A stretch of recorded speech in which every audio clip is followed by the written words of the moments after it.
आज तू अपने मन की इच्छा पूरी कर ले, ठीक है ना राधिका? पल्ला हटा दे, आज इसे अपने दिल की पूरी कर लेने दे इसको। ले कर ले।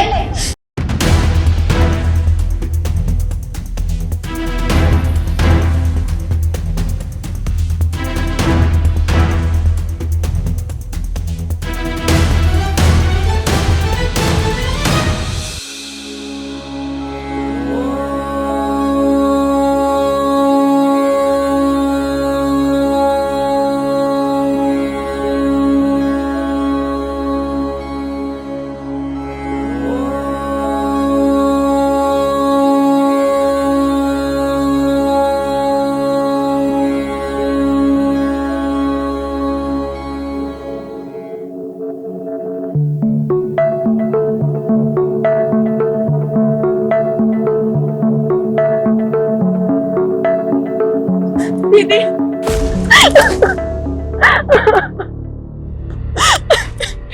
बेटा राधिका, तू रो क्यों रही है? क्या हुआ? और तूने अपनी ये क्या हालत बना रखी है? तेरी तो अभी थोड़ी दिनों पहले शादी हुई है ना? दीदी, मेरी शादी ही मेरी जिंदगी की बर्बादी बनकर रह गई है। अरे बेटा, कैसी बात कर रही है? इतना प्यारा चेहरा दिया है तुझे ऊपर वाले ने। अरे इसका मतलब ये थोड़ी ना है कि तू इस चेहरे को आंसुओं का ठिकाना बना दे। दीदी, सुंदर ना होना अभिशाप है और सुंदर होना मुझसे भी बड़ा अभिशाप। और ये सुंदरता ही मेरे लिए मुसीबत बन गई है। देख बेटा, मुझे ना कुछ समझ नहीं आ रहा। तू पहले बैठ। तू मुझे बता, कल्याणी के होते हुए तुझे किस बात की चिंता? दीदी, कैसे बोलूं, क्या बताऊं मैं आपको?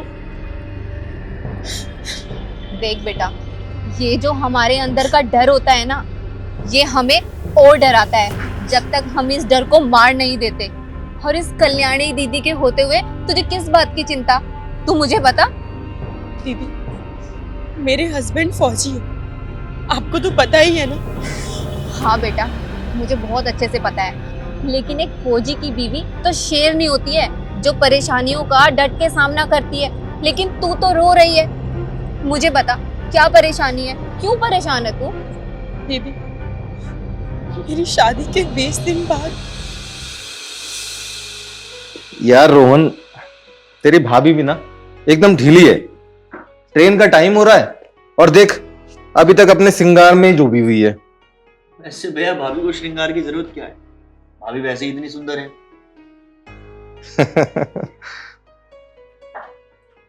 हाँ जी, मैं रेडी हूँ, चले? और क्या शिकायतें चल रही थी मेरी? रोहन, वैसे एक बात कहूं, मैं बहुत खुशनसीब हूं जो मुझे इतनी प्यारी बीवी मिली है। वरना एक फौजी को इतनी खूबसूरत बीवी कहाँ मिलती है? अरे, जिसके पतिदेव फौजी हो, उसकी पत्नी की सुंदरता खुद ब खुद बढ़ जाती है। चले अब देर नहीं हो रही। अच्छा, मैं कह रहा था भैया, हनीमून पर जा रहे हो तो हनीमून पर ही ध्यान रखना। क्या मतलब है तेरा? अरे मेरा मतलब है, भाभी को वहाँ बॉर्डर वाली बातें मत सुनाने लगना। पता लगा हनीमून खत्म हो जाए और आपकी बातें खत्म ना हो। अच्छा जी, तो अब तू भैया भाभी से मजाक करेगा? चल रोहन, हम चलते हैं। और हाँ, घर का ध्यान रखना, ठीक है? और हम पहुंचेंगे तो फोन करेंगे, ठीक है? चलें? हाँ। एक मिनट।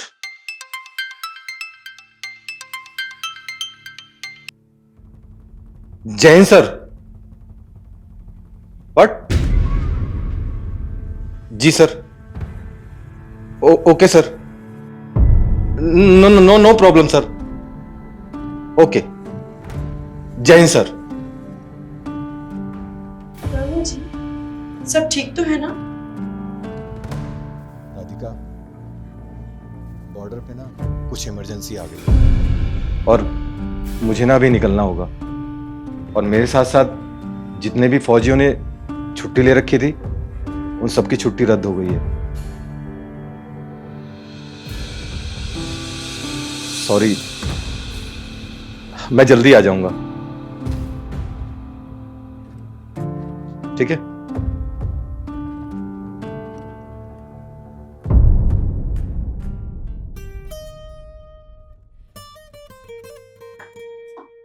लीजिए देवर जी, अगर फोन से फुर्सत मिल जाए तो दूध पी लीजिए। छुप छुप कर क्या देख रहे हो? हाँ? कुछ नहीं भाभी, मैं तो बस ऐसे ही फोन चला रहा था। अच्छा जी, ऐसे ही देख रहे थे तो मुझे देखकर स्क्रॉल क्यों किया? वही तो बात है, लगता है मेरी देवर जी के लिए देवरानी लानी पड़ेगी। हाँ? नहीं लाओ, भाभी, दिखाओ। आज भाभी भाभी भाभी भाभी अरे मैं अपना शक तो दूर कर लूं कि आप क्या देख रहे थे।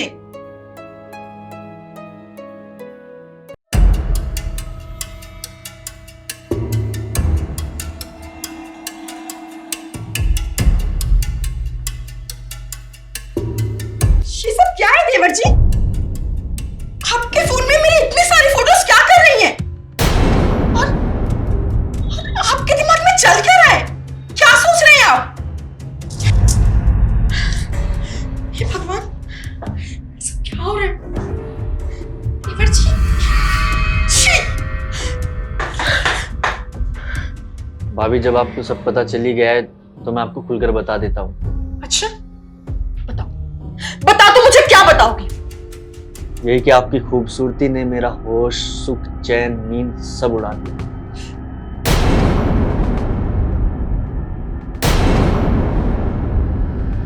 तुम्हें क्या बकवास कर रहे हो? तुम्हें पता भी है तुम क्या बोल रहे हो? पता भी है और मालूम भी है। अच्छा, क्या पता है और क्या मालूम है? पता ये है कि भैया बॉर्डर से अब जिंदा वापस बचकर नहीं आने वाले, और मालूम ये है कि एक दिन तुम मेरी बनकर रह जाओगी। रोहन! भाभी, जब से आप इस घर में आई है ना, मेरी नींद कहीं खो गई है। रोहन, बकवास मत करो। राधिका भाभी, ये बकवास नहीं कर रहा। मैं चाहता तो तुम्हें जबरदस्ती भी अपनी बना सकता था, पर नहीं, मुझे उस फोन का इंतजार है जिसपे ये सुनाई देगा कि मोहन कुमार राठौर दुश्मनों से लड़ते हुए शहीद हो गए। और फिर तुम हमेशा के लिए मेरी हो जाओगी, मेरी हो जाओगी भाभी। और तुम इस घर में इसलिए आई हो कि तुम एक दिन मेरी हो जाओगी।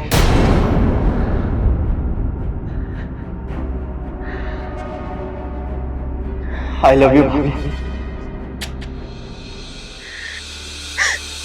दीदी, उस दिन से लेकर आज तक मैं अपनी इज्जत बचाए फिर रही हूँ। वो मुझे बहुत गंदी नजरों से देखता है।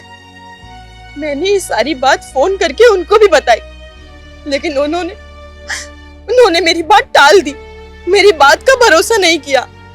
उन्हें तो लगता है कि उनका भाई ऐसा कभी कुछ कर ही नहीं सकता। अब आप ही बताओ दीदी, मैं क्या करूं, कहाँ जाऊं, किससे बोलूं? बेटा, मैं समझ सकती हूँ, फैसला लेना और भी मुश्किल हो जाता है जब सजा किसी अपने ने सुनाई हो। हाँ दीदी, मैं इसलिए तो आपके पास आई हूँ कि आप मेरी मदद कर सके।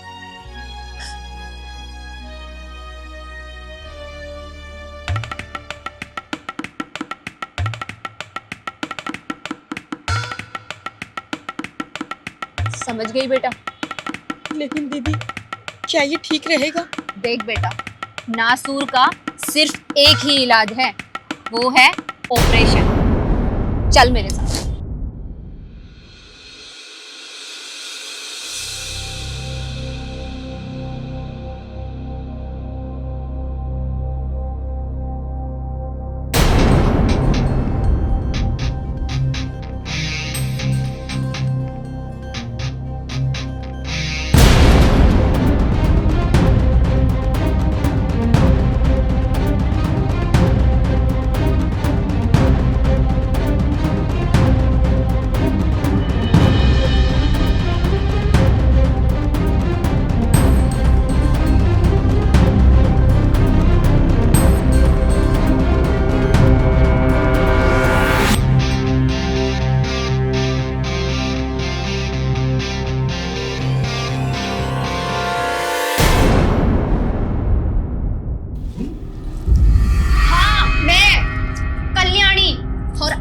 कल्याणी तेरा कल्याण करने के लिए आई है, समझा?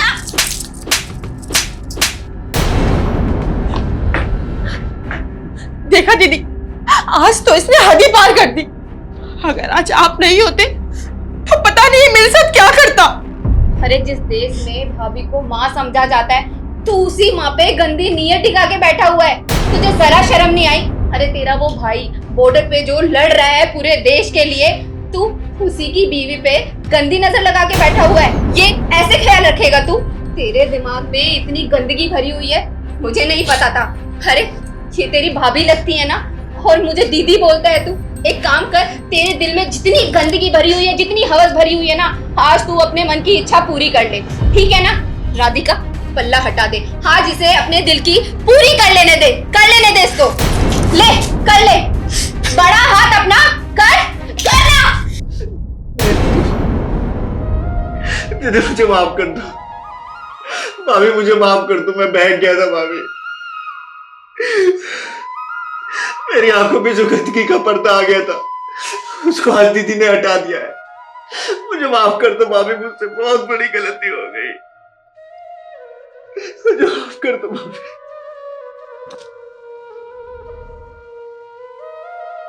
देख, भाभी माँ भी है, बहन भी है, दोस्त भी है। अरे भाभी और देवर का रिश्ता तो भाई बहन से भी ज्यादा पवित्र होता है, और तू उसी रिश्ते को तार तार करने चला था। चल खड़ा हो जा, खड़ा हो।